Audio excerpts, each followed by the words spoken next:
တဲ့အခါမှာ Christmas ရဲ့တင်ကေတအဲမှာပေါ့နော်တော်တော်လေးကိုတောက်ပပြီးတော့လှပနေတဲ့အရာကကျယ်ဖြစ်ပါတယ် Christmas ရောက်လာပြီဆိုရင်ကျွန်တော်တို့ဒီကျယ်ကိုနေရာတိုင်းမှာ decoration လုပ်ကြတယ်ကျယ်ကိုဘယ်မှာထားလဲဆိုတော့ဟိုးအောက်ဆုံးမှာမထားဘူးအထွတ်အထိပ်မှာထားပါတယ်ကျွန်တော်ဘုရားကျောင်းနေမှာဆိုရင်လည်းကျယ်ကိုဟိုးခေါင်မိုးပေါ်မှာဘုရားကျောင်းရဲ့နော် stepping ထိပ်ခေါင်မိုးပေါ်မှာထားတယ်တစ်ပင်ဆိုရင်လည်းပဲကျွန်တော်တစ်ပင်ရဲ့ထိပ်ပေါ်မှာထားတယ်နော်အိမ်ဆိုရင်လည်းတချို့အိမ်ရဲ့ခေါင်မိုးမှာဒါမှမဟုတ်ကျွန်တော်တကားပေါက်ရဲ့နော်ဒီအဝထိပ်တွေမှာကျယ်ကိုထားတာဖြစ်ပါတယ်ဘာလို့ဆို star ဆိုတာကအောက်မှာနေတဲ့အမျိုးမဟုတ်ဘူး star ဆိုတာကအပေါ်မှာနေတဲ့အမျိုးဖြစ်ပါတယ်အဲ့ဒီ star ဟာဆိုရင်ဒီကနေ့ထူးခြားတဲ့ star ဘာဖြစ်လို့လဲဆိုတော့ကျွန်တော်တို့မိုးကောင်းကင်ကိုမော့ကြည့်လိုက်တဲ့အခါမှာကျယ်ပေါင်းမြောက်များစွာတွေ့ရပါတယ်အဲ့ဒီကျယ်ပေါင်းဘီလီယံပေါင်းမြောက်များစွာကိုကျွန်တော်မျက်စိနဲ့တော့မှမမြင်ရဘူးမျက်စိနဲ့မြင်ရတဲ့အရာကအနည်းငယ်တာဖြစ်ပါတယ်အဲ့ဒီကျယ်တွေကအမြဲတမ်းလှုပ်ရှားပြီးတွာလာနေတဲ့အသက်ဝင်တဲ့ကျယ်တွေဖြစ်တယ်အဲ့ဒီကျယ်တွေဆိုတာကနျူကလ িয়ার ဓာတ်ပေါင်းပို့တဲ့ကျယ်ပြန့်ပြီးတော့မှပို့ပြီးအားကြီးတဲ့နော်နျူကလ িয়ার ဓာတ်ပေါင်းတွေထက်ကြီးမားတဲ့တောက်ပမှုတွေနဲ့တွာလာနေတဲ့အတွက်ကြောင့်ကျွန်တော်တို့ကအလင်းအနေနဲ့ညမှာမြင်ရဖြစ်ပါတယ်အဲ့ဒီကျယ်ဒီအားလုံးထဲမှာဘုရားသခင်ကကျယ်တပွင့်ကိုရွေးပြီးတော့အဲ့ဒီကျယ်ဟာဆိုရင်ထူးခြားသောကျယ်ဖြစ်တယ်ဘက်သလင်မြို့မှာသခင်ယေရှုခရစ်တော်မွေးဖွားတဲ့အခါမှာနော်တကယ်ကိုအညတရဖြစ်တဲ့မြို့ငယ်လေးနော်မထင်မရှားတဲ့မြို့ငယ်လေးကျွန်တော်တို့အတေလနိုင်ငံမှာတော့မှ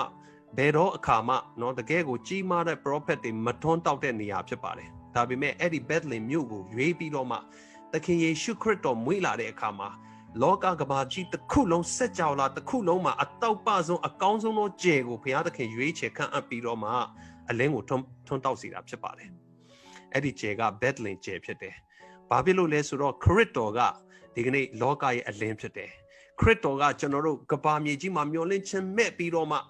မောင်မိုက်နေပြီးတော့မှမျောလင့်ခြင်းမရှိတဲ့အမောင်လောကထဲမှာအလင်းထွန်းတောက်ဖို့အတွက် hero ကျွန်တော်တို့ကိုကယ်တင်ဖို့အတွက် savior ကျွန်တော်တို့ရဲ့ကယ်တင်ရှင်နော်တောက်ပတော့ကျယ်ဖြစ်တယ်ကျွန်တော်ရဲ့ဘဝမှာမောင်မိုက်နေတဲ့ကာလမှာပင်လေထိုတောက်ပတော့ကျယ်ဟာဆိုရင်ကျွန်တော်တို့ကိုထွန်းလင်းလာမယ်ဆိုရင်တကယ်ကိုထူးခြားပြီးတော့မှကျွန်တော်တို့ဟာနော်အကြည့်မြတ်ဆုံးတော့နော်ကောင်းကင်တမန်တွေတော်မှတချင်းဆိုရတဲ့အထိဝမ်းမြောက်ဂုဏ်ယူပြီးတော့မှနော်ကြိုဆိုကြရတယ်အနှစ်400လုံးဘုရားကလောကကိုစကားမပြောတော့ဘူး prophet အားဖြင့်ရှင်ဘင်အားဖြင့်နမိတ်အသိအားဖြင့်စကားမပြောတဲ့ကာလမှာလောကကြီးကမောင်မိုက်သွားပြီဘုရားရဲ့ဗျာဒိတ်စကားမရတယ်လို့ဘုရားသခင်စကားပြောခြင်းမရတဲ့အတွက်သိစိတ်ပြီးတော့မှတကယ်ကိုမျောလင့်ခြင်းမဲ့နေတဲ့ဒီလောကမှာတကယ်ကိုနော်ထွန်းတောက်တဲ့အဲ့ဒီကျယ်လဲလာတဲ့အခါမှာတကယ်ကိုနေ့နဲ့ညပြောင်းသွားတယ်တကယ်ကိုတချင်းဆိုတဲ့အချိန်ကာလရောက်လာတယ်မောင်မိုက်ပြီးသိစိတ်နေတဲ့အဲ့ဒီညကနော်တကယ်ကိုတချင်းဆိုတဲ့ညဖြစ်လာတယ်သခင်ယေရှုခရစ်တော်မွေးဖွားလာလို့ဖြစ်ပါတယ်အာမင်အဲ့တော့ဒီတပတ်ထဲမှာတည်မှာတွေ့ရပါတယ်ကျွန်တော်ဒီဇင်ဘာလ21ရက်နေ့မှတ်ထားပါနော်ဒါကျွန်တော်တို့တစ်တက်မှာတစ်ချိန်မပြောဘူးကျွန်တော်10တက်မှာတစ်ချိန်ပြောမယ်ဘာလို့လဲဆိုတော့အနှစ်800မှတစ်ခါပဲနော်ထွန်းလင်းမဲ့ကျယ်ဘက်သလင်မြို့ရဲ့ကျယ်ကားတဲ့ဒီနှစ်2020ဒီဇင်ဘာလ21ရက်နေ့မှာတလောကလုံးတွေ့ရမယ်လို့ပြောတယ်အဲ့တော့အဲ့ဒါကဒီနေ့ဒီဇင်ဘာလဘယ်ရက်နေ့လဲ20ရက်နေ့မနေ့ပြန်နော်အဲ့ဒါနည်းနည်း remind လုပ်ကြအောင်မနေ့ပြန်ကြရင်ည9နာရီ10နာရီလောက်ကြရင်အိမ်အပြင်တကားကိုထပ်ပြီးတော့မှကျွန်တော်အဲ့ဒီ Bethlehem ကျယ်ပေါ့သူတို့ကတော့ Bethlehem ကျယ်လို့တင်စားကြတယ်ဘာလို့လဲဆိုတော့ Jupiter နဲ့ Saturn လို့ခေါ်တယ် Saturn ဆိုတာစနေဂျိုဒီကျွန်တော်တို့ဂျိုအင်ကာစုထဲမှာပေါ့နော်အကြီးမားဆုံးဂျိုဖြစ်တဲ့ Jupiter အကြီးမားဆုံးဂျိုဖြစ်တဲ့ Saturn ဆိုတာစနေဂျိုဒီနှစ်ခုကဘယ်တော့မှဒီလိုတစ်ထက်ထဲမကြဘူးဘယ်တော့မှဝင်းစုံတစ်ထက်ထဲမကြတဲ့ဟာကမနက်ဖြန်ဒီဇင်ဘာ21ရက်နေ့ဒီဇင်ဘာ21ရက်နေ့ဆိုတာကတစ်နှစ်တာလုံးရဲ့ညတာအရှည်ဆုံးနေ့ဖြစ်တယ်အဲ့ဒီနေ့မှာကျွန်တော်ဒီဘက်လင်ကျဲเนาะဒီအခုနဂျိုနှစ်ခုကတစ်ထ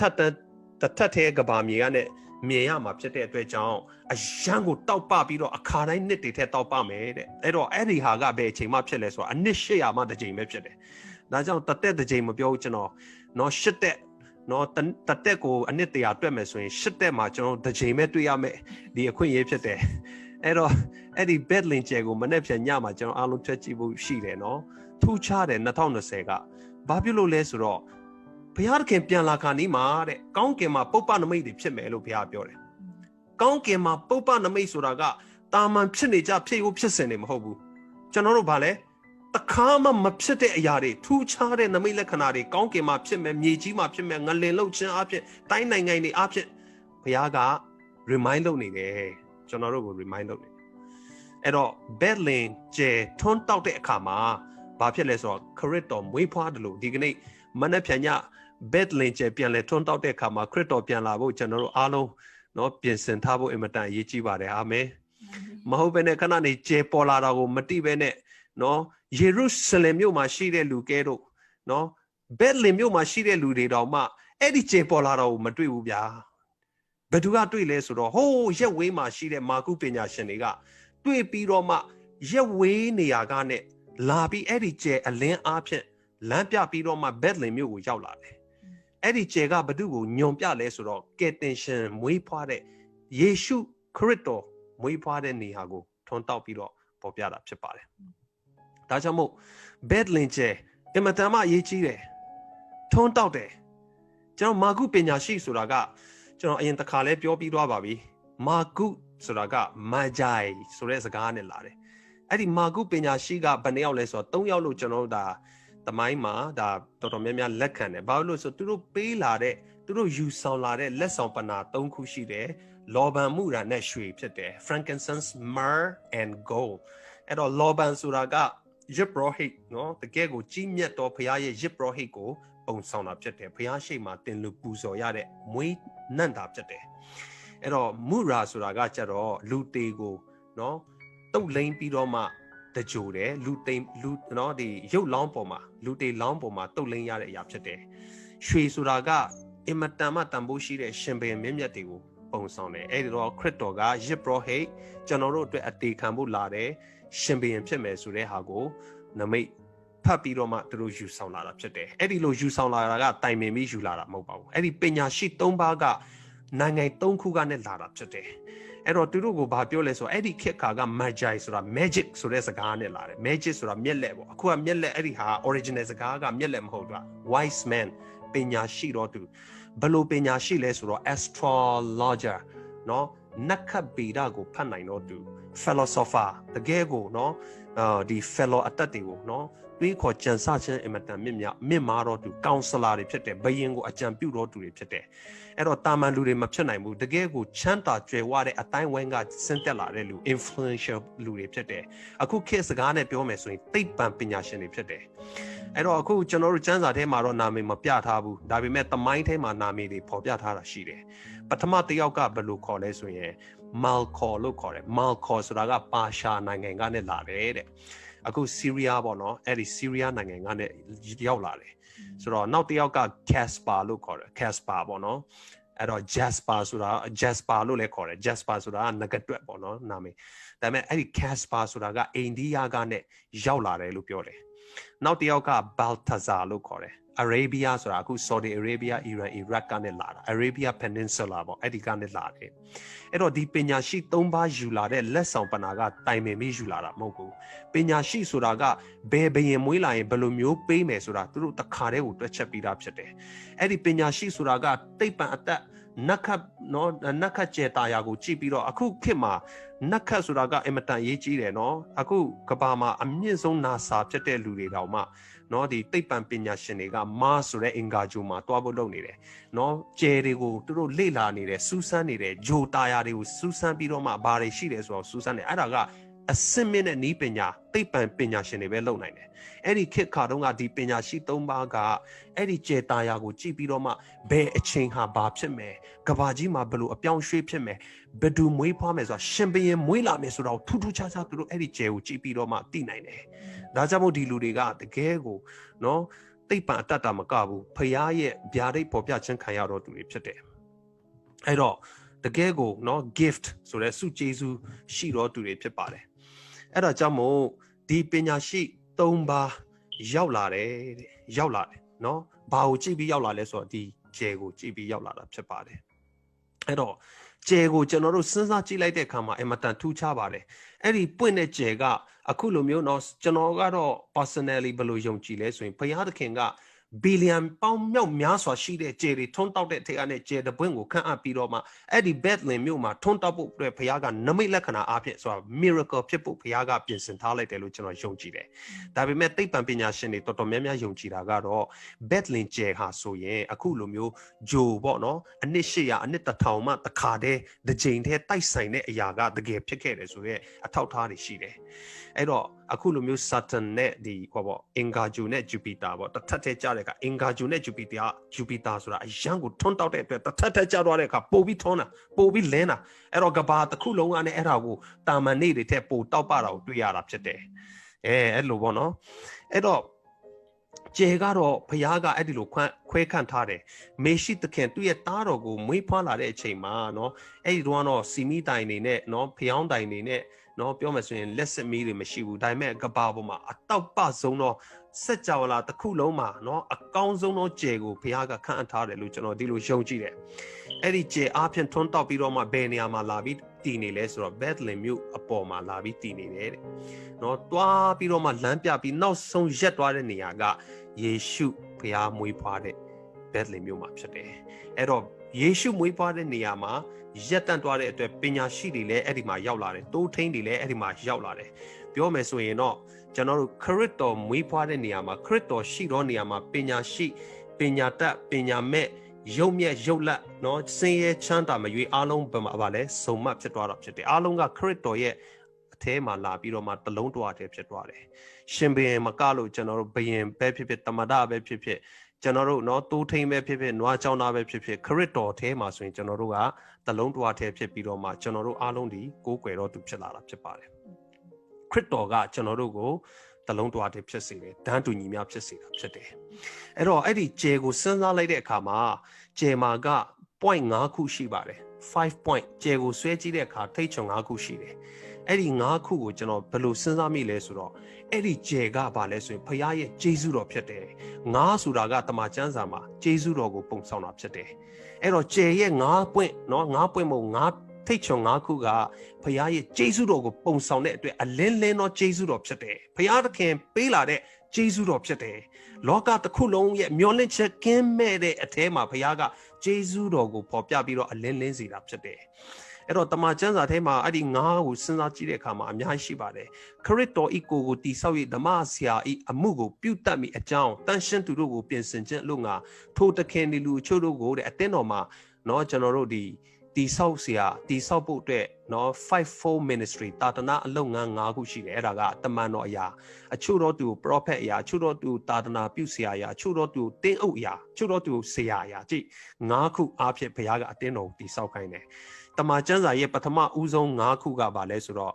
the law လို့ခေါ်တယ် five book of the law Torah လို့ခေါ်တယ်နော်မောရှေရေးထားတဲ့ကျမ်းတွေဖြစ်တယ်5ခုဖြစ်တယ်ပြီးရင်ခရစ်တော်ရဲ့ခန္ဓာကိုယ်မှာခရစ်တော်အတေခံတဲ့အခါမှာခံခဲ့တော့ဒဏ်ချက်က9နေရာရှိတယ်ဦးခေါင်းနဲ့လက်တစ်ဖက်တစ်ချက်နံကြားပြီးခြေတော့5ခုဖြစ်တယ်အဲ့ဒါကကျေးဇူးတော်ကိုပုံဆောင်တာဖြစ်တယ်ဒီကနေ့ကျွန်တော်တို့ရဲ့အသက်တာထဲမှာဘုရားရဲ့ကျေးဇူးတော်ကငါးအားဖြင့်ရောက်လာတယ်လက်5ချောင်းခြေ5ချောင်းเนาะကျွန်တော်လက်6ချောင်းရှိတဲ့လူ10ချောင်းရှိတဲ့လူเนาะလက်ကတော့အလုံးပေါင်းရင်10ချောင်းပေါ့တစ်ဖက်မှာ5ချောင်း5ချောင်းခြေတော့မှာလည်းတစ်ဖက်မှာ5ချောင်း5ချောင်းဆိုတာဘုရားရဲ့ကျေးဇူးတော်ကိုပုံဆောင်ပြီးတော့မှဘုရားကပြုပြင်ထားတာဖြစ်တယ်အဲ့တော့ဘုရားရဲ့ကျေးဇူးတော်ကBethlehem မြို့ပေါ်မှာကျဲအားဖြင့်ထွန်းတောက်ပြီးအဲ့ဒီကျဲကဘုရားရဲ့ကျေးဇူးတော်ကိုပုံဆောင်တာဖြစ်တယ်လို့ခရစ်တော်ဒီကနေ့ကျေးဇူးတော်အားဖြင့်เนาะဂရုသစ္စာတော်အားဖြင့်ကြွဆင်းလာပြီးတော့မှကျွန်တော်တို့ကိုဘုရားရဲ့ကယ်တင်ခြင်းအမှုကိုဟောပြတာဖြစ်ပါတယ်ဟေရှာယ9:6ထဲမှာခရစ်တော်ရဲ့အမည်နာမကတစ်ခုတည်းမဟုတ်5ခုဖြစ်တယ်အံ့ဩဖွယ်တိုင်ပင်ပဲတကိုးကြီးတော့ဘုရားသခင်ထာဝရအဖငြိမ်သက်ခြင်းရှင်ဟာလေလုယာခရစ်တော်ဒီကနေ့အမည်နာမ5ခုအားဖြင့်ဖော်ပြတဲ့ဂျေဇုတော်အရှင်သခင်ဖြစ်တယ်ဂျေဇုတော်ကျွန်တော်တို့ရဲ့ star ဖြစ်တယ် Hollywood star မဟုတ်ဘူးเนาะအခုကျွန်တော်ပြောနေတာကเนาะ Bethlehem star အကြောင်းပြောနေတာเนาะ Hollywood star ဆိုတာကတကယ်ကိုเนาะလိန်နဲ့ညာတယ်ကျွန်တော်တို့เนาะအများကြီးရှိတယ်เนาะ influence မကောင်းဘူးအခု Bethlehem ရဲ့ကျဲက Bethlehem ရဲ့ star ကတော့ကျွန်တော်တို့အသက်တာမှာဖခင်ရဲ့ကျေးဇူးတော်နဲ့ဖခင်ရဲ့ဂရုဏာတော်ကိုပေါ်ပြတယ်အသက်တာကိုပြောင်းလဲစေတယ်မောင်တော်လောကကိုလင်းစေတယ်မျောလင့်ခြင်းမရှိတော့သူကိုမျောလင့်ခြင်းဖြစ်စေတယ်ပညာရှိကိုနှိမ်ချစေတယ် နော်စင်ရသားကိုမြင့်တင်ပေးတယ်အာမင်ကျွန်တော်တို့ကိုပေါ်ပြတော့ထိုဘက်လင်ကျဲဒီကနေ့ခရစ်တော်မွေးဖွားတော်ရာဒီကာလမှာကျွန်တော်တို့တွေ့မြင်ရတာဖြစ်ပါတယ်အဲ့တော့မဿဲခန်းကြီးနဲ့အငယ်1ယူဒပြင်ဘဲလီမြို့၌ဟေရုမင်းကြီးလက်ထက်ယေရှုသည်ဖွားမြင်ခြင်းကိုခံတော်မူပြီးမှမာဂုပညာရှိတို့သည်အရှိဘက်ကယေရုရှလင်မြို့တို့ရောက်လာကြလျင်ကျွန်တော်အားလုံးဖတ်ဖို့ရအတွက်နည်းနည်းတော့ဖော်ပြလိုက်မယ်ယခုဖွားမြင်သောယူဒရှင်ဘုရင်သည်အဘယ်မှာရှိတော်မူသနည်းအရှိပြီ၌သူဤကျဲကိုငါတို့မြင်ရသည်ဖြစ်၍ဖူးတွေ့ပူဇော်ခြင်းကရောက်လာပြီဟုမေးမြန်းပြောဆိုကြ၏ကိုမှာထိုသူတို့သည်မင်းကြီးစကားကိုနာခံပြီးလင်ထွက်သွားကြ၍အရှိပြီ၌မြင်ရသောကျဲသည်သူတို့ရှေ့ကသွားသဖြင့်သူငယ်တော်ရှိရာအရက်ပေါ်တို့ရောက်၍တည်လျက်နေ၏ထိုကျဲကိုမြင်ပြန်သောအခါအလွန်ဝမ်းမြောက်ဝမ်းသာခြင်းရှိ၍အိမ်တို့ဝင်လေတော့မေတော်မာရိနှင့်တကွသူငယ်တော်ကိုတွေ့မြင်လျင်ပြက်ဝတ်ကိုးကွယ်၍မိမိတို့ဘာနာဥစ္စာတို့ကိုဖွင့်ပြီးမှလောဘန်နှင့်မူရန်တီးဟုသောနန္တာမျိုးကို၎င်းရွှေကို၎င်းစက္ကပ်ပူဇော်ကြ၏ပညာရှိ3ပါးနော်တိုင်း3နိုင်ငံကပညာရှိ3ပါးကအဲ့ဒီကျဲထွန်းတောက်တယ်ဆိုတာမြင်တဲ့အခါမှာဒါကရိုးရိုးကျဲမဟုတ်တော့ဘူးလောကတစ်ခုလုံးကိုကယ်တင်မဲ့ရှင်ဘုရင်မွေးတော့မယ်မွေးဖွားပြီးတကယ်ကိုထူးခြားတဲ့ဖြစ်လာတော့မယ်ဆိုတာသူတို့သိတဲ့အတွက်ကြောင့်သူတို့ရဲ့နေရဲ့ဒေတာကိုစွန့်ခွာပြီးတော့လက်ဆောင်ပနာတန်ဖိုးကြီးတဲ့လက်ဆောင်ပနာတွေယူလာပြီးတော့မှသူတို့ဖူးတွေ့ဖို့အတွက်ထွက်လာကြတာဖြစ်ပါတယ်ဒီကနေ့ပညာရှိတွေဆိုတာကဘုရားကိုရှာတော့သူတွေဖြစ်တယ်တကယ်လဲဘုရားရှာတော့သူမှပညာရှိအစစ်ဖြစ်တယ်တော်ယုံလောကီပညာရှိတွေအများကြီးရှိပါတယ်ရှင်ဘုရင်တွေအများကြီးရှိတယ်အဲ့ဒီခေတ်ကာလမှာကျေထွန်းတောက်တဲ့အခါမှာလူတိုင်းမြင်တာတော့မဟုတ်ဘူးအဲ့ဒီပညာရှိ3ပါးမြင်တဲ့အခါသူတို့ရှာတယ်ဘယ်မှာရောက်လာလဲဆိုတော့ဟေရုမင်းကြီးရှိတဲ့နန်းတော်ရှိကိုရောက်လာတယ်နန်းတော်ကိုရောက်လာတဲ့အခါဟေရုမင်းကြီးရဲ့နန်းတော်ကိုရောက်လာပြီးသူတို့လာရှာတယ်ဘာလို့လဲဆိုတော့ကျေထွန်းတောက်ပြီဆိုတော့ရှင်ဘုရင်ဒါမှမဟုတ်ကြီးမြတ်သောပုဂ္ဂိုလ်မွေးဖွားပြီဆိုတာသူတို့သိတဲ့အတွက်ကြောင့်ဘယ်မှာရှာလဲဆိုတော့နွားတင်းကုတ်လို့ဘယ်သူမှမထင်ထားဘူးရှင်ဘုရင်ဆိုတာနန်းတော်မှာပဲရှာတယ်ဘာလို့လဲဆိုတော့အဲ့ဒီလိုကြီးမြတ်တော်သူမွေးလာပြီဆိုတာကနန်းတော်မှာပဲရှိမယ်လို့သူတို့ထင်ပြီးနန်းတော်ရောက်လာတယ်ဒါပေမဲ့မှားသွားတယ်ဗျသူတို့ကအဲ့ဒီနန်းတော်ကိုအရင်ရောက်လာတယ်ဟေရုမင်းကြီးရှိတဲ့နန်းတော်ကိုရောက်လာပြီးဘယ်မှာလဲတဲ့ဟေရုရဲ့တားလာမသိဘူးနော်တို့မှထွန်းတောက်တဲ့ကျဲတွေ့ပြီးကျွန်တော်တို့တလောကလုံးကတွေ့တဲ့အတွက်ရှင်ဘုရင်ထမ်းမှာအင်မတန်မှကြီးမြတ်တဲ့ပုဂ္ဂိုလ်ကေတင်ရှင်မေရှိသခင်မွေးပြီဆိုပြီးတော့မှနန်းတော်မှာတွားရှာတာနန်းတော်မှာမတွေ့ဘူးနော်ပညာရှိတွေကတွက်ချက်တာတော့တစ်ချက်မားသွားတယ်ပေါ့နော်အဲ့တော့ကျဲကိုပြန်ကြည့်တဲ့အခါမှာအဲ့ဒီကျဲကနန်းတော်ပေါ်မှာမတည်ဘူးဗျာဘယ်မှာတွားလဲဆိုတော့ကျဲကအဲ့ဒီနန်းတော်ကိုကြော်သွားပြီးတော့မှဟိုးနော်ဇနပုတ်ရွာလေးအညတရပေါ့ခုနပြောတဲ့ဘက်လင်ပေါ်မှာတွားတည်နေတယ်အဲ့ဒီကိုသူတို့ပြန်လိုက်သွားတယ်အဲ့တော့ယေရှုခရစ်တော်ကနန်းတော်မှာမွေးလို့ရပါတယ်အမြင့်မြတ်ဆုံးသောဘုရားရဲ့သားတော်နော်ကောင်းကင်စည်းစိမ်တစ်ခုလုံးကိုနော်ခြံထားခဲ့ပြီးတော့မှလောကမှာလူဥစားတိအနေနဲ့ခံယူမွေးဖွားတော်သူဖြစ်တယ်ရှင်ဘုရင်မိသားစုကိုရွေးချယ်ပြီးတော့အမြင့်မြတ်ဆုံးသောနန်းတော်မှာမွေးလို့ရပါတယ်ဒါပေမဲ့ဘုရားရဲ့အကြံစီကအဲ့ဒီလိုမဟုတ်ပါဘူးအသေးငယ်ဆုံးသောအမှုရာကစပြီးတော့ဟိုးအောက်ခြေဆုံးမှာရှိတော့လူပါမကြံအားလုံးကဲတင်ခြင်းရဖို့ရန်အတွက်ဘုရားကကြံစီတာဖြစ်တဲ့အတွက်ဘက်လင်ဆိုတာကဣသရေလမှာတကယ်ကိုပင်လေဒီရေပေါ့ရေမျက်နှာပြင်အနှိမ့်ဆုံးနေရာမှာရှိတယ်လို့ပြောတယ်ပြီးရင်အဲ့ဒီနေရာကဘယ်မှာလဲဆိုတော့ကဘာကြီးရဲ့အလယ်ဘဟုတက်မှာဖြစ်တယ်ကဘာကြီးတစ်ခုလုံးလောကတစ်ခုလုံးကိုကယ်တင်ဖို့အတွက်ဘက်လင်မြို့မှာမွေးတာဖြစ်တယ်အိုးအနှိမ့်ဆုံးသောနေရာမှာမွေးပြီးအနှိမ့်ဆုံးသောမြို့ငယ်လေးမှာနွားအဲ့ဒီမြို့ငယ်လေးထဲမှာတောင်မှအကောင်းဆုံးအဆင့်မြင့်သောနေရာမဟုတ်ဘူးနွားတင်းကုတ်မှာမွေးတာဆိုတော့ထူးခြားစွာဒါ prophet ပြည့်စုံခြင်းဖြစ်ပါတယ်အဲ့တော့အဲ့ဒီ Bethlehem ကျဲကအင်မတန်ထူးခြားပါတယ်သူ့ကိုတော့ကျွန်တော်တို့ Bethlehem ကျဲလို့ပဲဒါနာမည်ပေးလို့ရတာဘယ်လိုကျဲဆိုတာတော့ကျွန်တော်အခုထိမသိပါဘူး ဒါပေမဲ့ဘုရားသခင်အနေနဲ့သူနာမည်ခေါ်ထားတဲ့ကျယ်တွေအများကြီးရှိတယ်ကျမ်းစာထဲမှာဘုရားသခင်ကကျယ်တစ်ခုချင်းစီတိုင်းရဲ့နာမည်ကိုတော့မှတတ်ထားတယ်အခုသိပ္ပံပညာရှင်တွေတော့မှကျယ်တော်တော်များများကိုတော့နာမည်သိပေမဲ့အများကြီးပဲသူတို့နာမည်မပေးထားတဲ့ကျယ်တွေအများကြီးရှိတယ်ကျယ်တာယာတွေရှိတယ်ကျွန်တော်တို့ဟိုမှာငကားငွေတန်းကျယ်တွေအများကြီးပဲဒါပေမဲ့ယောဘ38ထဲမှာဘုရားသခင်ပေးထားတဲ့ကျယ်တွေအများကြီးရှိတယ်တင်ဒီခိမဆုဤခိမဆုကျယ်ခိမကျယ်စုဤတာယာစွာပြုပြင်ခြင်းကိုချုပ်တိနိုင်လို့ဘုရားကပြောတာမေခိမကျယ်စုဆိုတာဒီဟောပြောတာသူကဒီငကန်ငွေတန်းကျယ်စုเนาะကျွန်တော်ဒီကျယ်စုကျယ်တန်းကိုပြောတာအစုလိုက်နေတဲ့ကျယ်အဲ့ဒါကိုမင်းဖြီနိုင်တယ်လို့တဲ့ကတိလကျယ်ဤချီနှောင်ခြင်းကိုဖြီနိုင်တော့ကျယ်ရဲ့နာမည်တစ်ခုနဲ့တစ်ခုတော့မတူဘူးမာဇရုတ်ကျယ်တို့ကိုအချိန်ရောက်လင်ထုတ်ဖော်နိုင်တော့မာဇရုတ်ကျယ်ကိုမင်းထုတ်နိုင်သလားတဲ့ဘုရားကယောဘကိုမေးတာအာရှကျယ်နဲ့သူဤသားတို့ကိုပဲ့ပြင်နိုင်သလားတဲ့ကြည်စံဘာဖြစ်လို့လဲဆိုတော့ကောင်းကင်မှာရှိတော့ကျယ်တာယာနဲ့နက္ခဒီတာယာတွေအားလုံးကကဘာကြီးရဲ့တဘာဝကိုထိန်းချုပ်တာဖြစ်တယ်။ဘာလို့လဲဆိုကျမ်းစာမှာဒါပေါ်ပြပြီးတာအခုသိပ္ပံပညာရှင်တွေကဘာပြောလဲဆိုတော့နေနဲ့လတွေကကဘာရဲ့ယာဒီဥထုထိန်းချုပ်တယ်။နေဆိုတာကကဘာနဲ့63မီလီယံမိုင်ဝေးပါတယ်။တကယ်လို့နေက63မဟုတ်ဘဲနဲ့92လောက်မီလီယံမိုင်လောက်ဝေးမယ်ဆိုရင်ကဘာကြီးပူနွေးပြီးတော့နေလို့မရအောင်တတ္တဝါတွေအားလုံးတိတ်ဆုံးသွားမယ်။တကယ်လို့ကဘာကြီးနဲ့နေက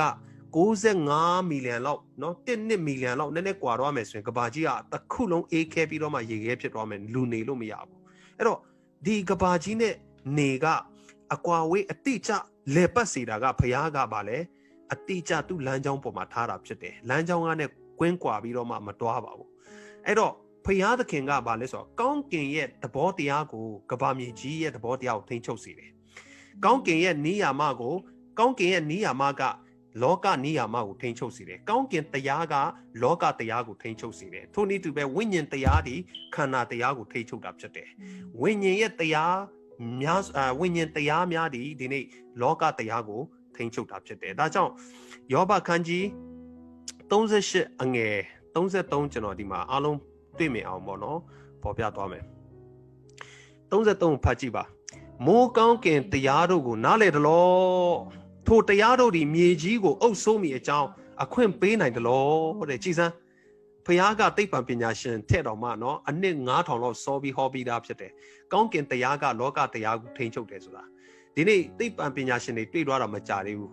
နော်ဒီနေနဲ့လတွေရဲ့လေပတ်မှုကကဘာကြီးရဲ့ဒီအတက်အမြင့်အနှိမ့်အမြင့်ယာတိဥထုအပြောင်းလဲကိုထိန်းချုပ်တယ်တဲ့ဟုတ်ပါတယ်ယာတိဥထုအပြောင်းလဲဖြစ်စေတာကဒီနေနဲ့လတွေအကြောင်းဖြစ်တာတကယ်လို့လကအချိန်မတော်ဘဲနဲ့နေရာဝေးသွားတယ်ဆိုရင်ဒီကဘာမှာဒီရေတွေတက်ပြီးတော့မှမိုးနော်ရေတွေကြီးပြီးတော့မှဒုက္ခရောက်သွားမှာဆိုတာကကောင်းကင်တရားကဘာလဲလောကတရားကိုထိန်းချုပ်တယ်ဆိုတာကယောဘကိုဘုရားမေးထားပြီးသားဖြစ်တယ်အဲ့တော့ကျွန်တော်ဘာပြောချင်လဲဆိုတော့ဒီကောင်းကင်မှာရှိတဲ့တရားအလုံးဒီလောကတရားကိုထိန်းချုပ်တာဖြစ်တဲ့အတွက်အခုနကပေါ်လာတဲ့ကျယ်ဒီကနေ့လောကတရားကိုထိန်းချုပ်တာဖြစ်တယ်ပြောချင်တာကယေရှုဖျားဒီလောကတစ်ခုလုံးရဲ့နိယာမတရားအလုံးကိုထိန်းချုပ်တာဖြစ်တယ်အာမင်ယေရှုခရစ်တော်အားဖြင့်ပဲကျွန်တော်တို့ရဲ့အသက်တာကိုထိန်းချုပ်တာဖြစ်တယ်ခရစ်တော်မထိန်းချုပ်ဘူးဆိုရင်ကျွန်တော်တို့အသက်တာမှာစာတန်ထိန်းချုပ်တဲ့အသက်တာအားဖြင့်ကျွန်တော်အသက်ရှင်ရမှာဖြစ်တယ်ဒါကြောင့်ဘက်လင်မှာပေါ်တဲ့ဂျေဟာကျွန်တော်တို့ဘဝအသက်တာကိုထိန်းချုပ်စေပါဘက်လင်မှာပေါ်တဲ့ဂျေဟာကျွန်တော်တို့ရဲ့အသက်တာကိုအလင်းလင်းစေပါထိုဂျေအားဖြင့်ကျွန်တော်တို့အသက်ရှင်သွားလာမယ်ဆိုရင်ကျွန်တော်တို့ရဲ့ဘဝဟာဗာလဲခရစ်တော်ထိန်းချုပ်တဲ့ဘဝအားဖြင့်အသက်တာအားဖြင့်ကျွန်တော်အသက်ရှင်ရမှာဖြစ်တယ်အလင်းထဲမှာသွားလာနိုင်မှာဖြစ်တယ်အာမင်ထိုဂျေတရားအားဖြင့်မေရှိခရစ်တော်အားနော်သခင်ယေရှုခရစ်တော်အားဖြင့်ထိုတရားဟာကျွန်တော်တို့ကိုထိန်းချုပ်စေပါအဲ့တော့အဲ့ဒီမိုးကောင်းကင်တရားကကျွန်တော်တို့လောကတရားကိုထိန်းချုပ်မယ်ဆိုရင်နော်ကျွန်တော်တို့ရဲ့တက်တာအခုကျွန်တော်ဒီမှာနည်းနည်းဟောပေါ့စိတ်ဝင်စားစရာကောင်းတဲ့နော်ကျွန်တော်တချို့ article တွေပေါ့နော်ဆိုတာတချို့ကျွန်တော်မြန်မာပြည်မှာဆိုရင်လည်းကြားဘူးလားကျွန်တော်ဟောလေဘာလဲဆိုတော့ဇောတိဖတ်တယ်ဆိုတာလေဇောတိလက္ခဏာတွေသိလားကိုယ့်ရဲ့ zodiac sign ကဘာလဲသိလားအဲ့ zodiac sign ဆိုတာကကျွန်တော်ဗမာတွေကနဲ့စတာတော့မဟုတ်ပါဘူးကျွန်တော်တို့တကဘာလုံးမှာရှိနေတာပဲ တရုတ်တွေမှာဆိုရင်လဲဝက်နဲ့မှမွေးတာကြားနဲ့မှမွေးတာတို့နော်နွားနဲ့မှမွေးတာတို့ကြက်နဲ့မှမွေးတာတို့ယုံနဲ့မှမွေးတာတို့ရှိတယ်မလားကိုမွေးတဲ့နှစ်မှာဘာလို့အဲ့လိုပြောလဲဆိုရင်အဲ့ဒီမွေးတဲ့နှစ်မှာက तू ကထူးခြားတဲ့စိတ်အတွေးခေါ်သဘောထားတွေရှိလို့ဖြစ်တယ်ကျွန်တော်တို့ဘာလို့အဲ့လိုပြောလဲဆိုတော့ဇောဒီဆိုင်ဆိုတာကကောင်းကင်မှာအဲ့ဒီဇောဒီဆိုင်ကဇောဒီဆိုင်က3 6 9 12ခုရှိတယ်ဇောဒီဆိုင်12ခုကျွန်တော်ရှိတယ်အဲ့ဒါကျွန်တော်ဘာလဲဆိုတော့ဥပမာ Aries ဆိုရယ် Taurus Gemini Cancer Leo Virgo Libra Scorpio အဲ့လိုမျိုးရှိတယ်ကြားဘူးလားဥပမာ Aries ဆိုရင် March လ23ရက်ကနေ April 20ရက်ကြားမှာမွေးတဲ့လူက Aries လို့ခေါ်တယ်သူက Aries ဆိုတာကဘာလဲဆိုတော့မိတ္တယာဒီဆိုတော့ကျွဲဘာလဲကျွဲဂျိုလို့ပါလို့လေသူရဲ့ပုံဟောပေါ့လက္ခဏာပေါ့နော်အဲ့တော့ Taurus ဆိုတာကကျတော့ဗိတ္တာလို့ခေါ်တယ် Germany ဆိုတာမေထုံယာဒီပွားမေထုံဆိုတာကဒီမေလ23ရက်ဇွန်လ20ရက်ကြားမှာဆိုတော့ကျွန်တော်ရဲ့ယာဒီပွားကဘာလဲဆိုတော့ Virgo နော်ဩဂုတ်လ23ရက်ကနေ September 22ရက်ကြားဆိုတော့ကျွန်တော် September 19ရက်မှာမွေးတာဖြစ်တဲ့အတွက်ဗမာလို့ဆိုရင်ကံယာဒီဖြစ်တယ်ကံယာဒီပွားပေါ့အဲ့ဒါတွေကိုကျွန်တော်စိတ်ဝင်စားလို့ပြောတာတဲ့ကျွန်တော်ဒီမှာဆိုလိုတဲ့အကြောင်းရင်းတွေရှိတယ်ဘာလို့လဲဆိုတော့ဒီမှာအရေးကြီးတယ်တမန်ကျမ်းစာထဲမှာကောင်းကင်တရားကလောကတရားကိုထိန်းချုပ်တယ်လို့ကျမ်းစာထဲမှာပြောထားတယ်ဆိုတော့ကျွန်တော်တို့ဒီယာဒီပွားတွေကိုဘာလို့သူတို့ဟောပြီးတော့မှကျွန်တော်တို့ကိုပြောနေတယ်လဲဆိုရင်နော်အဲ့ဒီယာဒီပွားအချိန်ခါကကျွန်တော်ရဲ့စိတ်ဖြစ်စဉ်တွေကိုပြောင်းလဲစေတာဖြစ်တယ်နော်ကျွန်တော်ဒီမှာတူးထူးခြားခြားတစ်ခုဖတ်မိတယ်တင်ယာဒီပွားတင်ဆိုတာကဒီမှာလီယိုပေါ့နော်လီယိုဆိုတာရှင်သိတ်ခေါင်းပေါ့နော်ကျွန်တော်ဒီမှာတင်ယာဒီပွားတွေရှိလားတင်ယာဒီပွားရှိလားရှင်သိတ်ခေါင်းလေလီယိုလေတင်ယာဒီပွားကဘယ်မှာပွားလဲဆိုတော့ပြောပြမယ်နော်ဇူလိုင်23ကနေဩဂုတ်22ရက်ကြားမှာမွေးတဲ့လူတွေကတင်ယာဒီပွားကျွန်တော်ဒီမှာဘေးတွေဟောနေတာမဟုတ်နော်တရားဟောနေတာဘေးတွေဟောအဲ့တော့ဒီမှာကျွန်တော်ဖတ်ပြမယ်နော်ပင်ကိုဇယိုက်နဲ့တဘာဝအကျင့်လက္ခဏာတဲ့တင်ယာဒီပွားများဒီဂုံကျက်တွေရှိသူများဖြစ်တယ်တဲ့အစားစရာခေါင်းဆောင်လို့စိတ်ရှိတယ်စားစစွန့်ဦးတီထွင်ကြံစတော့အစွမ်းတတိနဲ့ပြည့်စုံတဲ့စိတ်အားထက်သန်တော့သူဖြစ်တယ်မိမိကိုယ်ကိုအလွန်အထင်ကြီးတတ်တယ်တဲ့မိဒီကိစ္စမဆိုလိုဒီထက်ပို၍ပြောတတ်တယ်တဲ့တုံးဆွဲလိုတတ်တယ်ပညာရှိသူခမိန်ဖြစ်တတ်တယ်ရဲရင်ထက်မြက်တယ်ရဲရင်တည်ကြည်တယ်ယောက်ျားပီတာတယ်တင်ယာဒီပွားအမျိုးသမီးများလဲယောက်ျားဆန်နော်ထက်မြက်ကြတယ်တစ္ဆာရှိတယ်ဂတိစကားကိုအလွန်တန်မိုးထားတတ်ကြတယ်နော်တင်ယာဒီပွားတို့ဒီအချစ်ကြီးသူများဖြစ်တယ်တဲ့ပင်ကိုစိတ်သက်ရဲရင်ထက်မြက်တော့နှလုံးသားရေးတွေအရှုံးပေး၍ချစ်တတ်တယ်အဲ့လိုလာတာသူကဆိုတော့နော်ရည်လဲရည်ရတယ်ဒီဟာတွေကိုကျွန်တော်တော့စိတ်ဝင်စားပြီးလိုက်ဖတ်တာတော့မရှိဘူးအခုတရားဟောမှကျွန်တော်နည်းနည်းဖတ်ကြည့်ပြီးတော့မှနော်သူများဘယ်လိုရေးထားလဲဆိုတော့ဖတ်ပြီးဒီမှာဖတ်ပြတာတခါမှတော့ကိုယ့်ဟာကိုယ်တော့မဖတ်ဘူးပါတော့ကျွန်တော်ကလီယိုဖြစ်နေတယ်လီယိုဆိုတော့ကျွန်တော်ကလီယိုမဟုတ်ကျွန်တော်က Virgo ဆိုတာVirgin အမျိုးသမီးပုံစံဖြစ်နေတယ်အဲ့တော့ကျွန်တော်ပြောချင်တာကဘာဖြစ်လို့အဲ့ဒီတင်ယာဒီပွားမိတ္တယာဒီပွားကံယာဒီပွားတွေသူတို့ဟောတန်းထုတ်လဲဆိုတော့ဒါကနှမျိုးရှိတယ်နော်နှမျိုးရှိတယ်ဒီမှာပထမတစ်မျိုးကဘာလဲဆိုရင် astrology လို့ခေါ်တယ်ဒါမှတ်ထားနော် astrology ဆိုတာနက္ခတ်ဗေဒင်ကိုဟောတော့သူနော်နက္ခတ်ဗေဒင်ဆိုတာကဂျိုနက္ခတ်တရားတွေရဲ့အထွန်းအညီအငုတ်အပေါ်ကျဲကြွေတာတွေနေကျက်တာတွေလာကျက်တာတွေတိမ်တောက်တာတွေဥက္ကာပြန်ကျဲတကွန်ပေါ်တာတွေဂျိုပူးဂျိုမြင်အဲ့ဒါတွေကိုကြည့်ပြီးတော့မှ तू ကလူကဘာဖြစ်မယ်ဆိုတာကို तू အတိတ်နမိတ်ဟောတာအဲ့ဒီနက္ခတ်ဗေဒင်ဟောတဲ့ဟာကအတိတ်တုန်းကအရင်သိပ္ပံပညာရှင်တွေမထွန်းတောက်ခင်တုန်းကတော့အဲ့ဒါတွေကိုအားကိုးတယ်အဲ့ဒါတွေကိုလေ့လာတယ်အဲ့ဒါတွေကိုအဓိကထားတယ်အဲ့တော့ဒါပေမဲ့ဒီကနေ့သိပ္ပံပညာရှင်တွေပေါ်ထွန်းလာတဲ့အခါကျတော့အဲ့ဒါတွေကို pseudo science လို့ခေါ်တယ် pseudo science ဆိုတာဖြစ်နိုင်ခြေတော့အယောင်လေးရှိပေမဲ့တခါလေတိုက်ဆိုင်တာတွေလည်းဖြစ်နိုင်တယ်ဒါပေမဲ့အယောင်ဆောင်သိပ္ပံလို့ခေါ်တယ်သူ pseudo science ဒါပေမဲ့ကျွန်တော်ပြောနေတာက astrology ဆိုတဲ့နက္ခတ်ဗေဒအကြောင်းပြောတာမဟုတ် astronomy ဆိုတဲ့နက္ခတ်ဗေဒအကြောင်းကျွန်တော်ပြောနေတာနက္ခတ်ဗေဒ astronomy နဲ့ astrology ကမတူဘူး astronomy ဆိုတာနက္ခတ်ဗေဒအကြောင်းနက္ခတ်ဗေဒဆိုတာကဘာမြေကြီးရဲ့လေထုအပြင်ဘက်မှာရှိတဲ့အာကာသစက်ကြော်လာထဲမှာရှိတဲ့နော်ကိုယ်ထဲဂျိုတွေကျဲကြီးကျဲငယ် နော် galaxy တွေတည်နေရာရွေ့လျားပုံတွေဥက္ကာပြန်တွေကိုလေ့လာတဲ့ပညာကို astronomy လို့ခေါ်တယ်အဲ့တော့ astronomy ကအင်မတန်ရေးကြီးတယ်ညီကိုမောင်မတို့ astrology ကိုကျွန်တော်ပြောတာမဟုတ်နက္ခတ်ဗေဒမဟုတ်ဘဲနဲ့နက္ခတ်ဗေဒကအရင်ရေးကြီးတယ်ဘာဖြစ်လို့လဲဆိုတော့ကျွန်တော်တို့ဒီကနေ့သိပ္ပံပညာအားဖြင့်မရှိဘူးဆိုရင်ဒီကဘာကြီးကပျက်စီးသွားမယ်ဘာလို့လဲဆိုတော့သူတို့ရဲ့လေ့လာစူးစမ်းခြင်းအပြင်ကဘာကြီးမှာပိုပြီးကောင်းမွန်တဲ့စိုက်ပျိုးရေးနည်းပညာတွေသူတို့လေ့လာတွေ့ရှိလာတာဖြစ်တယ် astronomy နက္ခတ်ဗေဒကိုကြည့်ပြီးယာတိဥထုကိုခန့်မှန်းတာဖြစ်တယ်နောက်တစ်ပတ်မှာပါယာတိဥထုဖြစ်မလဲဆိုတော့ကျွန်တော်ကြိုကြည့်လို့ရတယ်မလားအဲ့ဒါကလူကိုဗာလဲ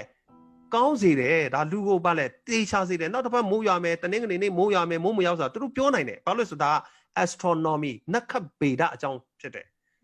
နက္ခတ်ဗေဒမဟုတ်ဘူးဒါဗေဒကိုကျွန်တော်စိတ်ဝင်စားဖို့ကဘာလဲဗေဒနက္ခတ်ဗေဒဖြစ်တယ်အခုဘုရားသခင်ပြုတဲ့ကျေပေါ်စေတဲ့အကြောင်းအရာဒီလည်းပဲနက္ခတ်ဗေဒအဖြစ်နော်ဘုရားသခင်ကဗာလဲနမိတ်လက္ခဏာနက္ခတ်ဗေဒအဖြစ်ပြတာဖြစ်တယ်သိပ္ပံနည်းအဖြစ်ဘုရားကလူကိုပေါ်ပြတာဖြစ်တယ်ကောင်းကင်မှာရှိနေတဲ့ကျေတာယာနဲ့နက္ခတ်တွေအားလုံးကသူ့လမ်းကြောင်းပေါ်သူပတ်နေပြီးတော့ဘုရားဖန်ဆင်းတယ်သူဟာနဲ့သူရက်တည်နေတဲ့ကဘာကြီးကိုဘာနဲ့မှမထိန်ချုပ်ထားကဘာကြီးကဘယ်ပေါ်မှာမှမတည်နေဘူးဆိုတာဘုရားကသူ့ရဲ့တကူအားဖြင့်တည်နေတယ်ဆိုတာကိုကျွန်တော်ပေါ်ပြနေတယ်astronomy နက္ခတ်ဗေဒထဲမှာဘုရားရဲ့ဖန်ဆင်းခြင်းကိုကျွန်တော်တွေ့ရတာဖြစ်တယ် astrology ကတော့ကျွန်တော်နော်လက္ခဏာကြည့်တယ်နော်ကျွန်တော်ဇောတိ sign လက္ခဏာကြည့်ပြီးပေးတယ်အသက်ဟောတဲ့ဟာဒါပေမဲ့ကျွန်တော်တို့ရဲ့မွေးဖွားတဲ့လရာတီကဒီနက္ခတ်ဗေဒ astronomy ပေါ်မှာလက်သက်ဆိုင်နေတယ်တကယ်လို့ကျွန်တော်တို့စောင်းရာဒီမှာမွေးတဲ့လူကဘယ်လိုစိတ်နေသဘောထားရှိတယ်၊နွေရာဒီမှာမွေးရင်ဘယ်လိုစိတ်နေသဘောထားရှိတယ်ဆိုတော့ကျွန်တော်တို့မှာဖြစ်ပေါ်လို့ဒီကနေ့ခရစ်တော်ဒီကျွန်တော်တို့အားလုံးကိုထိတ်ချုပ်တော့ကျေတာယာဖြစ်တဲ့အတွက်ခရစ်တော်ထိတ်ချုပ်တဲ့အသက်တာဟာဆိုရင်ကျွန်တော်တို့ဘယ်စိတ်သဘောထားအဖြစ်အသက်ရှင်မလဲဆိုတာအတိအကျကျွန်တော်ပြောလို့ရတယ်ဟာလေလုယာခရစ်တော်ထိုဘက်လင်ကျဲထိတ်ချုပ်တော့အသက်တာဘက်လင်ကျဲပေါ်ထွန်းတော့အသင်းတော်ဖြစ်နိုင်ဖို့ဘုရားရှင်ကောင်းချီးပေးပါစေ။တင်းရဲ့မိသားစုပေါ်မှာဘက်လင်ကျဲပေါ်ထွန်းပြီးတော့အဲ့ဒီကျဲအပြင်ထိန်းချုပ်ပါစေ။တင်းရဲ့အသက်တာပေါ်မှာဘက်လင်ကျဲပေါ်ထွန်းပြီးတော့မှအဲ့ဒီဘက်လင်ကျဲအပြင်အလင်းလင်းပြီးဘုရားရဲ့ဂရုဏာကျေးဇူးကိုခံစားရပါစေ။အဲ့ဒီဘက်လင်ကျဲကကျွန်တော်ရဲ့ဘဝကို guiding နော်လမ်းပြပို့ဆောင်နေတာဖြစ်တယ်။အဲ့ဒီဘက်လင်ကျဲကကျွန်တော်ရဲ့စိတ်နေသဘောထားကိုပြောင်းလဲစေတာဖြစ်တယ်။ဘက်လင်ကျဲကကျွန်တော်ရဲ့အသက်တာကိုပြောင်းလဲစေတယ်လို့ကျွန်တော်တို့ရဲ့အနာဂတ်ကိုလည်းပဲရှေ့ဆောင်လမ်းပြနေတာဖြစ်တယ်ကျွန်တော်တို့ဗမာလူနဲ့အားလုံးနားလည်တဲ့အရာကတော့ခုနစင်ကျဲနဲ့ဒူဝင်ကျဲပေါ့နော်ခုနစင်ကျဲနဲ့ဒူဝင်ကျဲကို Polaris လို့ခေါ်တယ်ခုနစင်ကျဲအမီးထောင်တကောင်ချိန်တို့ရောက်ဆိုတာဟိုခုနစင်ကျဲကအရန်လင်းလာပြီဆိုရင်သူကဟိုခုနှစ်ပုံစံလေးခုနစင်ကျဲဆိုတာခုနှစ်ပုံစံဖြစ်တဲ့အတွက်ဒူဝင်ကျဲကအဲ့ဒီခုနှစ်ရဲ့ထိတ်မှာရှိတာအဲ့တော့လွန်ခဲ့တဲ့နော်နှစ်ပေါင်းမြောက်များစွာတုန်းကတော့လူတွေကတိတ်ပံအတက်ကိုမတိသေးတဲ့အတွက်အဲ့ဒီခုနစင်ကျဲနဲ့ဒူဝင်ကျဲကိုကြည့်ပြီးတော့ခီးသွားတာဖြစ်တယ်။ဘာလို့ဆိုခုနစင်ကျဲနဲ့ဒီဒူဝင်ကျဲကမြောက်အရက်မှာထွန်းတောက်ပြီးတော့မှနော်ခီးသွားလာတဲ့လူတင်ပေါ်သားတွေကဘယ်နေရာရောက်မှမသိဘူးဆိုရင်အဲ့ဒီဒူဝင်ကျဲကိုကြည့်တယ်။မြောက်အရက်မှာအမြဲတမ်းထွန်းတောက်တာဖြစ်တယ်။ကဏ္ဍရခီးသွားတဲ့လူတွေနော်အဲ့တော့ကျွန်တော်ဒီမှာလေ့လာကြည့်တဲ့အခါကျတော့ဗမာလူကတခြားကိုမသိသေးတဲ့ဟာလည်းအများကြီးရှိသေးတယ်ကျဲရီမုတ်တဲ့ကျဲမိချောင်းတဲ့နော်ဒါပေမဲ့ကျွန်တော်ပြောနိုင်တာတစ်ခုကတော့ဘက်လင်ကျဲကမိုးတောက်ကျဲဖြစ်တယ် The Morning Star ခရစ်တော်ရဲ့အမည်နာမကမိုးတောက်ကျဲဖြစ်တယ်ထို့နည်းတူပဲခရစ်တော်ရဲ့အမည်နာမကဘက်လင်ကျဲဖြစ်တယ်အဲ့ဒီဘက်လင်ကျဲကခုနပြောလို့ခုနစင်ကျဲဒူဝင်ကျဲတွေထည့်ထွန်းတောက်တယ်ခုနစင်ကျဲဒူဝင်ကျဲရေမုတ်ကျဲမိချောင်းကျဲနဂါးကျဲဘာကျဲဖြစ်ပေါ့အဲ့ဒီကျဲတွေအားလုံးပေါ်မှာကြီးစိုးတာကဘက်လင်ကျဲဖြစ်တယ်မိုးတောက်ကျဲဖြစ်တယ်ခရစ်တော်ကိုပုံဆောင်တဲ့ဘုရားရဲ့ဂျေဇုတော်ကျဲဖြစ်တယ်အဲ့ဒီဂျေဇုတော်ကျဲအားဖြင့်ကျွန်တော်တို့အသက်တာမှာနော်ကောင်းချီးပြုပါစေအဲ့တော့ဖိလိပ္ပိခန်းကြီးနဲ့အငယ်9:30ထဲမှာထို့ကြောင့်ဘုရားသခင်သည်ကိုတော်ကိုအလွန်ချီးမြှောက်၍ဘွဲ့နာမတကာတို့ထက်ကြီးမြတ်သောဘွဲ့နာမကိုပေးတနာတော်မူ၏ အကြောင်းမူကားကောင်းကင်တတဝါမြေကြီးတတဝါမြေကြီးအောက်၌ရှိသောတတဝါတီးဟုသောခတ်သိမ်းသောတတဝါတို့သည်ယေရှု၏ဘွဲ့နာမတော်ကိုဒူးထောက်၍ယေရှုခရစ်သည်သခင်ဖြစ်တော်မူ၏ဟုနှုတ်နှင့်ဝန်ခံသဖြင့်ခမဲတော်ဖျား၏ဘုန်းအတေတော်ကိုထင်ရှားစေမည်အကြောင်းခရစ်တော်ကအင်မတန်မှနှိမ်ချတဲ့ဘက်တလင်မြို့မှာမွေးဖွားလာတယ်ဒါပေမဲ့သူမွေးဖွားလာတဲ့နော်နှိမ်ချခြင်းအကြောင်းကြောင့်နော်ကားတိုင်းပေါ်မှာအတေခံပြီးရှင်ပြန်ထမြောက်ခြင်းအကြောင်းကြောင့်ဘုရားကအမြင့်ဆုံးကိုချီးမြှောက်ပြီးတော့မှပါလေအနှိမ့်ဆုံးမှာနှိမ်ချစွာနဲ့မွေးလာတော့လည်းပဲအတေခံပြီးတော့မှပြန်လဲရှင်ပြန်ထမြောက်သွားတဲ့အခါမှာအမြင့်ဆုံးသောနေရာမှာဘုရားကချီးမြှောက်ပြီးတော့မှကောင်းကင်မှာရှိတော့ရာမြေကြီးမှာရှိတော့ရာမြေကြီးအောက်မှာရှိတော့ရာအားလုံးကခရစ်တော်ရဲ့အမည်နာမမှာလာပြီးဒူးထောက်ရမယ်ဘက်လင်ကျဲမှာလာပြီးတော့မှရှိသမျှအားလုံးကဥညွတ်ရမယ်အဲ့တော့ဒီဘက်လင်ကျဲကနံပါတ်1ဘာကိုပုံဆောင်လဲဆိုရင်ဘုရားရဲ့เนาะခုနကျွန်တော်ပြောထားတယ်ဘုရားရဲ့ကျေးဇူးတော်ကိုပုံဆောင်တယ်ဘုရားရဲ့ကျေးဇူးတော်ကယ်တင်ခြင်းကျေးဇူးတော်ကိုပေါ်ပြတာဖြစ်တယ်ဒုတိယတစ်ခုကဘာကိုပုံဆောင်လဲဆိုဘုရားရဲ့ဘုန်းတော်ကိုပုံဆောင်တော့ဖြစ်တယ်ဘုန်းတော်ရှက်ကီနာဆိုတဲ့ဘုရားရဲ့ဘုန်းတော် glory ဖြစ်တယ်ဘုရားရဲ့ဘုန်းတော်ဖြစ်တယ်ဘာလို့ဆိုလောကတစ်ခုလုံးကအပြစ်နွန်ထဲမှာကြာရောက်ပြီးတော့မှအမောင်ဖုံးလွှမ်းသွားတဲ့လောကတစ်ခုလုံးကိုဘုရားရဲ့ဘုန်းတော်ပဲအချိန်မှာထွန်းတောက်လဲဆိုခရစ်တော်ယေရှုဘုရားမွေးဖွားတဲ့နေ့ရက်မှာဘက်လင်ကျဲအဖြစ်ပြန်လဲထွန်းတောက်ပြီးတော့မှအလင်းလေးစေတယ်ဘုရားရဲ့ဘုန်းကလောကကဘာကြီးကိုရောက်လာတာဖြစ်တယ်အာရန်နဲ့အေဝအပြစ်နုံထဲကြားရောက်တဲ့နေ့ကစပြီးတော့ဘုရားရဲ့ဘုန်းကရုပ်သိမ်းသွားပြီးတော့မှလောကမှာထွန်းတောက်ရင်လည်းပဲခဏလေးပဲထွန်းတောက်တယ်ပရောဖက်အားဖြင့်ခဏလေးထွန်းတယ်နော်ဘယင်ရှင်ဘယင်အားဖြင့်ခဏလေးထွန်းတယ်သူ့ရဲ့လူအားဖြင့်ဘုရားရဲ့နော်လူတွေပရောဖက်တွေနော်ဒီတရားသူကြီးတွေအားဖြင့်ခဏလေးထွန်းတောက်တယ်ဒါပေမဲ့ယေရှုခရစ်တော်မွေးဖွားတဲ့နေ့ကစပြီးဘုရားရဲ့ဘုန်းကလောကတစ်ခုလုံးမှာအမြဲတမ်းထွန်းတောက်ပြီးဝိညာဉ်တော်အားဖြင့်ကျွန်တော်တို့ကိုအလင်းလင်းစေတာဖြစ်တယ်ဘုရားရဲ့ဘုန်းကကျွန်တော်တို့နဲ့အစဉ်တည်တဲ့အတွက်ကြောင့်အေမာနွေလငါဒီတင်တို့နဲ့အတူရှိတော်ဘုရားဆိုတာအဲ့ဒီနေ့ကစပြီးဖြစ်တာဖြစ်တယ်ယောတကသူအိမ်မက်ဘယ်လိုမက်တယ်လဲဆိုရင်တနေ့ကြတော့တဲ့ယောတကအိမ်မက်မက်တယ်ကောင်းကင်မှာရှိတဲ့နော်ကျဲတွေနော်ကျဲဆက်တလုံးအားလုံးကသူ့ကိုလာပြီးဥညွတ်နေတယ်ကျဲကိုသူ့ရဲ့ကျဲကိုလာပြီးဥညွတ်တယ်အဲ့ဒီထဲမှာပါလို့ဆိုနေနဲ့လာတော့မှပါတယ်ဒီနေ့ခရစ်တော်ကတကယ်ကိုထင်ရှားတဲ့ခရစ်တော်ကတကယ်ကိုနော်တမိုင်းထဲမှာတကယ်ကိုယောတကအိမ်မက်တပွဲဖြစ်လာပြီမဲ့ခရစ်တော်ကအစစ်အမှန်ဖြစ်လာတယ်ခရစ်တော်ရဲ့ကျဲကိုရှိသမျှကျဲတွေအားလုံးကဥညွတ်ပြီးတော့မှကောင်းကင်အထက်မြေကြီးနဲ့မြေကြီးအောက်မှာရှိတော့တတ်တော်အားလုံးကထိုခရစ်တော်ရဲ့ကျဲမှာလာပြီးဥညွတ်ရတာဖြစ်တယ်ဖခင်ရဲ့ဘုန်းတော်ကခရစ်တော်ဖြစ်တယ်ဓမ္မဟောင်းထဲမှာနော်ဖခင်ရဲ့ဘုန်းတော်ကျွန်တော်အားလုံးသိတယ်မောရှေကတိနာတောင်ပေါ်တက်သွားတဲ့အခါမှာဖခင်နဲ့တွေ့တယ်ဖခင်နဲ့တွေ့တဲ့လူကတော့အလကားမဖြစ်သွားဘူးသူ့ရဲ့မျက်နှာထွန်းတောက်ပြီးတော့မှရက်40ပဲနေတာတိနာတောင်ကနဲ့ဆင်းလာတဲ့အခါမှာဘုန်းအမတန်ထွန်းလာတဲ့အတွက်သူ့မျက်နှာကိုလူတွေကကြည့်လို့မရဘူးတဲ့အမတန်ဆူရှပြီးကြောက်စရာကောင်းနေတယ်အလင်းလင်းနေတယ်အဲ့တော့သူကဗာလဲပိတ်ပွားအားဖြင့်နော်အုပ်နေရတယ်အုပ်ပြီးတော့မှလာရတယ်ဒါပေမဲ့မောရှေထွန်းတောက်တဲ့ဘုံကတော့ခဏလေးပဲပြန်ပြေသွားတယ်ဒီနေ့ဖခင်ရဲ့ဘုံကခရစ်တော်အားဖြင့်ကျွန်တော်တို့ရဲ့အသက်တာပေါ်မှာထွန်းတောက်တာဖြစ်တယ်အဲ့ဒီဘုံကဗာလဲဆိုတော့ဝိညာဉ်တော်ကျွန်တော်တို့ကိုပေးပြီးတော့မှကျွန်တော်တို့အထဲမှာအလင်းကိုဖြစ်စေတယ်ကျွန်တော်တို့အထဲမှာတည်စေတယ်ကျွန်တော်အပေါ်မှာတော့မဟုတ်တော့ဘူးကျွန်တော်တို့ရဲ့အထဲမှာသူဝိညာဉ်တော်ကိုတည်စေတယ်ဖခင်ရဲ့ဘုံကျွန်တော်တို့နဲ့အတူရှိတယ်ဆိုတာကိုပေါ်ပြတာဖြစ်ပါတယ်အဲ့တော့ဒုတိယနောက်တစ်ခုကဘာလဲဆိုတော့အဲ့ဒီကျဲကဘာလဲဆိုရင်ကျွန်တော်တို့ကိုလမ်းပြတော့ကျဲဖြစ်တယ်ဘက်လင်ကျဲကကျွန်တော်တို့ကိုလမ်းပြတော့ကျဲဖြစ်တယ်ပညာရှိ3ပါးဒီရက်ဝေးအရက်မှာနေတော့လဲပဲเนาะတိုးထိန်များဒီလဲပဲเนาะသူတို့တောထဲမှာညအချိန်မှာတိုးတွေကိုတိန်းချောင်းနေတော့လဲပဲနောက်ဆုံးပါလဲဘက်လင်ကျဲအားဖြင့်ထွန်းတောက်တော့ကျဲအားဖြင့်သူတို့ကိုလမ်းပြပြီးတော့မှသခင်ယေရှုခရစ်တော်ရှိသောနေရာကိုလမ်းပြတာဖြစ်တယ်ဒီကနေ့ကျွန်တော်တို့ရဲ့တက်တာမှာထိုအလင်းကဘာနဲ့တူလဲဆိုအတေလလူတွေကိုတဲ့တောကန္နာယအထဲမှာနေ့အချိန်မှာမိုးတိမ်တိုင်ညအချိန်မှာမိတိုင်အားဖြင့်လမ်းပြတယ် ဒီနေ့ယေရှုခရစ်တော်မွေးဖွားပြီးတော့မှခရစ်တော်ကိုကျွန်တော်တို့ယူတင်ဝတ်ဆောင်ပြီးခရစ်တော်ကိုယုံကြည်တော်သူရဲ့အတ္တတာဒီဘာဖြစ်လာလဲဆိုတာနှုတ်ကပတ်တော်အားဖြင့်မိုးတိမ်တိုင်ဖြစ်တဲ့နှုတ်ကပတ်တော်အားဖြင့်မိတိုင်ဖြစ်တဲ့ဝိညာဉ်တော်အားဖြင့်ကျွန်တော်တို့ကိုအလင်းလမ်းပြပြီးတော့မှလောကမှာကျွန်တော်တို့ကိုရှောက်လန်းစေတာဖြစ်တယ်အဲ့တော့ကျွန်တော်တို့ရဲ့ဗာလဲ guiding star မိုးတောက်ကျယ်ဖြစ်တယ်လို့ bed lin ကျယ်ကကျွန်တော်တို့ရဲ့ guiding star လမ်းပြတော်ကျယ်ဖြစ်တယ်အဲ့ဒီကျယ်ကိုဘယ်တော့မှအယောင်မမိန်စေနဲ့အဲ့ဒီကျယ်ကိုအမြဲတမ်းစူးစိုက်ပြီးတော့မှကြည်ထားပါအဲ့ဒီကျယ်ကိုကျွန်တော်မျက်ခြေမပြိုက်ကြည်ထားပါအဲ့ဒီကျယ်ကိုကျွန်တော်မျက်ကွယ်ပြုတ်သွားမယ်ဆိုရင်ကျွန်တော်တို့ကလမ်းပြောက်ပြီးတော့မှလမ်းမပြီးတော့မှဟိုးမဟုတ်တဲ့နေရာရောက်သွားမယ်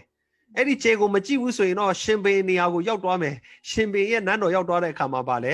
ရှင်ပေကသူတို့ကိုအမိတ်ပေးပြီးတော့မှနော်မကောင်းသောအကြံထဲမှာကြာရောက်တတ်ပါတယ်မကောင်းတဲ့အကြံစီထဲမှာကျွန်တော်ဝင်ရောက်တတ်ပါတယ်ဒါပေမဲ့အဲ့ဒီကျယ်ကိုကျွန်တော်တို့စိုက်ကြည့်မယ်ဆိုရင်ခရစ်တော်မွေးဖွားတဲ့ဘက်လေမျိုးကိုကျွန်တော်တို့ကိုခေါ်ဆောင်မှာဖြစ်ပါတယ်အဲ့ဒီကျယ်ကကျွန်တော်တို့ကိုလမ်းပြတော့ကျယ်ဖြစ်တယ်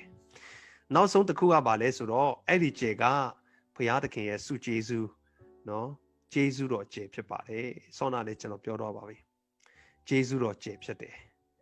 ကယ်တင်ခြင်းအမှုကျွန်တော်တို့အဲ့ဒီကျယ်အားဖြင့်အဲ့ဒီအလင်းကိုရတဲ့အခါကျွန်တော်တို့ရဲ့အတ္တမှာလင်းလာတယ်ကျွန်တော်တို့ဒီလည်းပဲခရစ်တော်ကဘာပြောလဲဆိုတော့ငါဒီဤလောကရဲ့အလင်းဖြစ်တယ်ထို့နည်းတူပဲတင်တို့ဒီလည်းပဲဤလောကရဲ့အလင်းဖြစ်တယ်လို့ပြောတာဖြစ်ပါတယ်ခရစ်စမတ်လရာဒီမှာထိုဘက်လင်ကျဲကျွန်တော်တို့ရဲ့အတ္တကျွန်တော်မိသားစုကျွန်တော်တင်းတော်မှာထွန်းလင်းခြင်းအပြင်ကျွန်တော်တို့ဒီသူတစ်ပါးရဲ့အလင်းကိုဖြစ်စေပါသူတစ်ပါးကိုမျောလင့်ခြင်းပေးတော်သူဖြစ်စေပါသူတစ်ပါးကိုမဆကူညီတော်သူဖြစ်စေပါသူတစ်ပါးကို guide လမ်းပြပေးနိုင်တော်သူဖြစ်စေပါသူတစ်ပါးကိုနှစ်သိမ့်ပေးနိုင်တော်သူဖြစ်စေပါသူတစ်ပါးကိုခွင့်လွတ်ပေးနိုင်တော်သူဖြစ်စေပါသူတစ်ပါးကိုဖခင်ရဲ့ဆုကျေးဇူးကျဲထိတ်ငါးထိတ်ရှိတယ်လို့အဲ့ဒီကျေးဇူးဆုကျေးဇူးနော် grace ဆိုတဲ့ဖခင်ရဲ့မေတ္တာနဲ့ဂရုဏာကိုပေါ်ပြတော့နော်အတ္တဖြစ်စေပါအာမင်အဲ့တော့ bed lin ကျဲအားဖြင့်ဒီကနေ့ကျွန်တော်တို့ရဲ့အတ္တမှာ Christmas လရာဒီမှာတင်းနဲ့တင်းရမိသားစုကျွန်တော်တို့ရဲ့အသင်းတော်ကျွန်တော်ရဲ့အတ္တပေါ်မှာထို bed lin ကျဲဒီအမြဲတမ်းထွန်းတောက်ပြီးတော့မှပုံတက်တည်ဖြစ်စေပါအာမင်